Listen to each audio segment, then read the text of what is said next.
Assim como as criaturas que habitam suas páginas, a literatura gótica também tem várias formas. E nesse vídeo aqui eu vou te apresentar a expressão do gótico que reflete o medo daquele que vem de fora.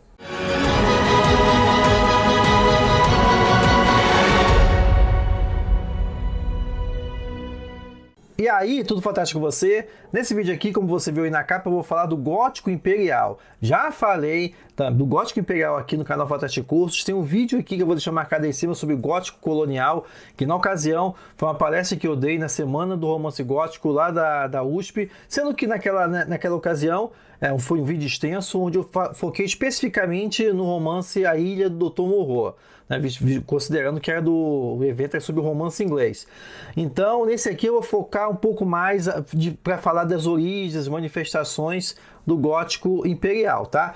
E nesse caso também cabe destacar o seguinte, gente, a gente está falando de um termo que surgiu no final dos anos 80, para ser mais preciso, em 1988, nessa obra aqui, bela obra inclusive, bem influente, Rudolph Darkness, British Literature and Imperialism, 1830-1914, do professor Patrick Brentlinger. Esse livro aqui é de 88, onde ele cria a ideia do gótico imperial.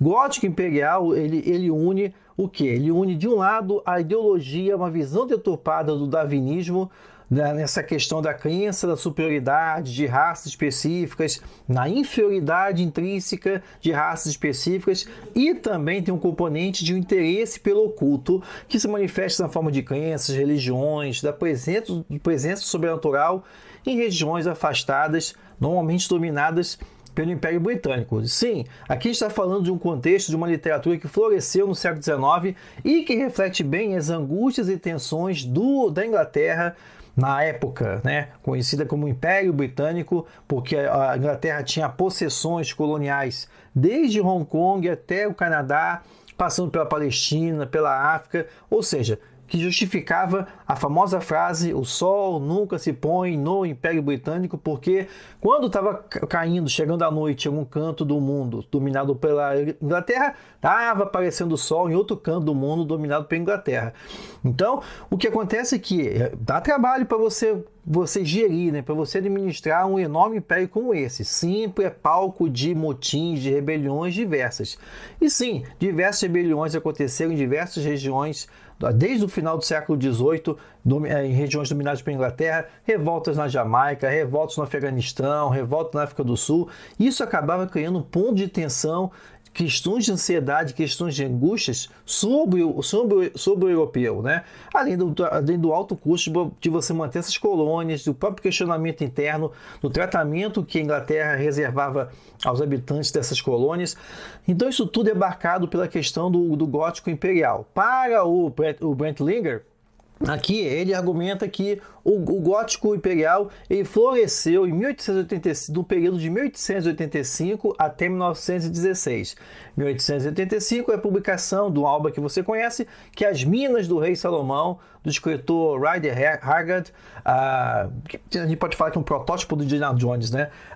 Dessa temática dos mundos perdidos e tudo mais, e vai até 1916 com a obra Green Mantle, do John Buchan. Mas, na verdade, a gente já pode detectar elementos, o surgimento dessa questão do gótico imperial bem no comecinho do século XIX, para ser mais preciso, em 1800, na obra The Story of Henrietta, da novelista inglesa e também uma escritora associada com gótico, que é a Charlotte Smith, onde nessa obra The Story of Henrietta, publicada em 1800, a gente vai ver a história da Henrietta, que vive de boas na Europa, junto com sua tia, perto do seu amado, até que o pai dela, que é um comerciante, né, na Jamaica que na época também é a colônia inglesa, leva ela para lá, avisando que ela se case com um proprietário de terras, né, de forma assim que o pai dela também possa usufruir dessa riqueza. Então ele quer casar a filha com esse dono de terras.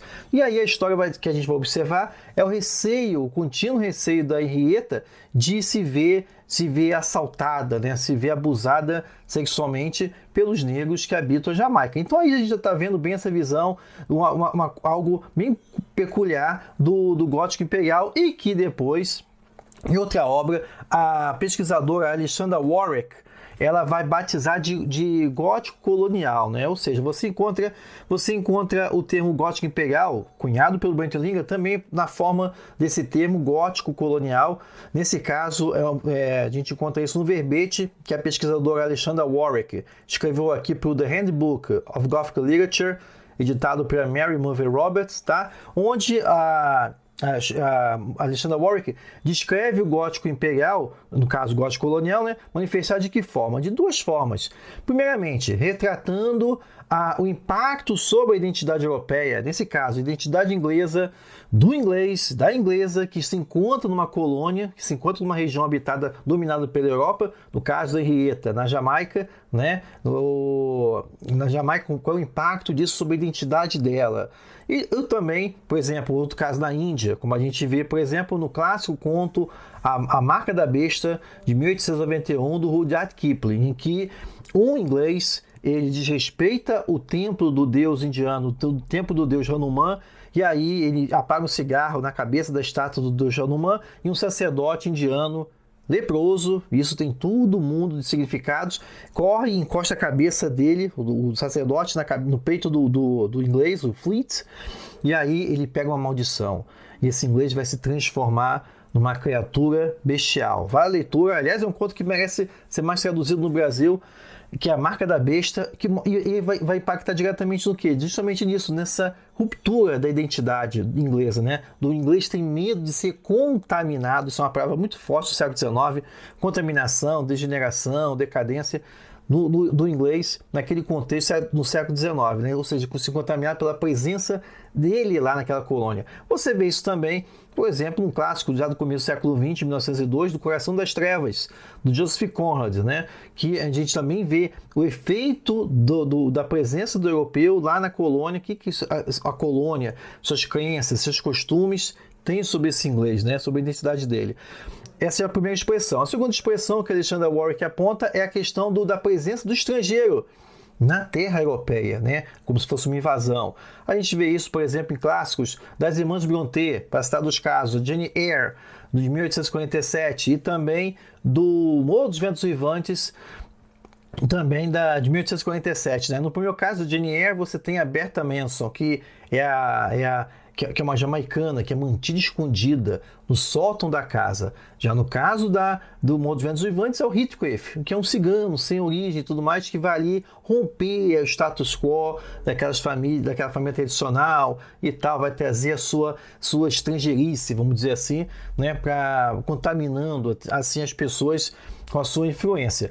Tá? Então essas são expressões. Outra expressão também já do final do século é o Drácula. Drácula tão conhecido, né, que também tem essa leitura de gótico imperial / gótico colonial, porque ele vem de uma terra associada com atraso. Ainda que a Transilvânia não seja uma região dominada pela Inglaterra, mas sim, ali também tem essa visão imperial, colonial, porque ele vem de uma terra associada com atraso, com barbarismo.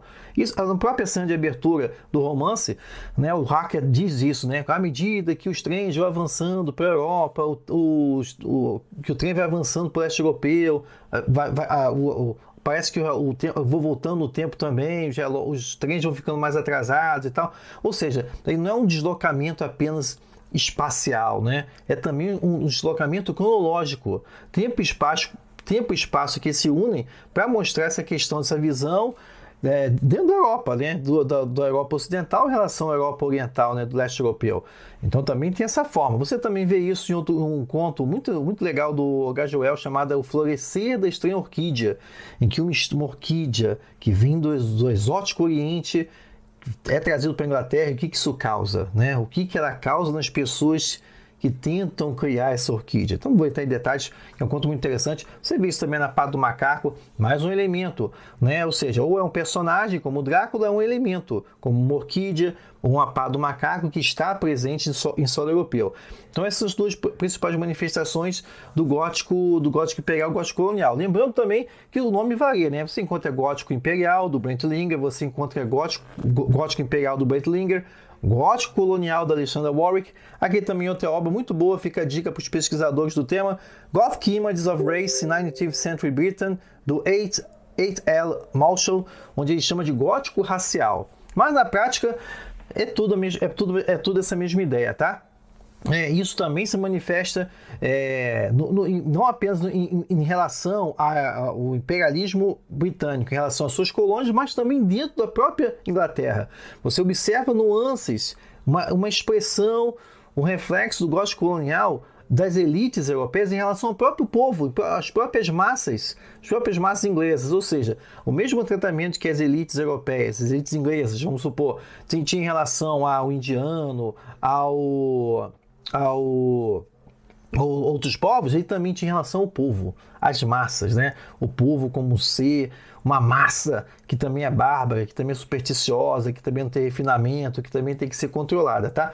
No Brasil, essa segunda leitura ganha expressão na forma do gótico sertanista, tá? Aqui eu vou falar, e sim, fica para outra dica para o vídeo aqui não ficar longo demais, tá? Mas eu queria saber de você, o que você enxerga, quais são outras obras em que você enxerga essa questão desse medo do estrangeiro ou do europeu em solo estrangeiro, né? Do efeito sobre isso, né?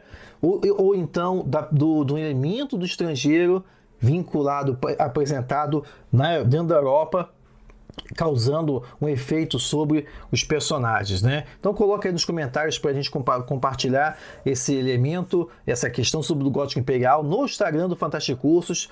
Eu fiz um post especial com uma lista de obras ligadas ao gótico imperial, fica a dica para você consultar lá, tá? Vou deixar marcado aqui embaixo as redes sociais do Fantástico Cursos do Instagram, tá? E aí, muito obrigado mais uma vez pelo seu comentário, desde já, né, pela sua presença nesse vídeo, e a gente se vê na próxima. Até mais!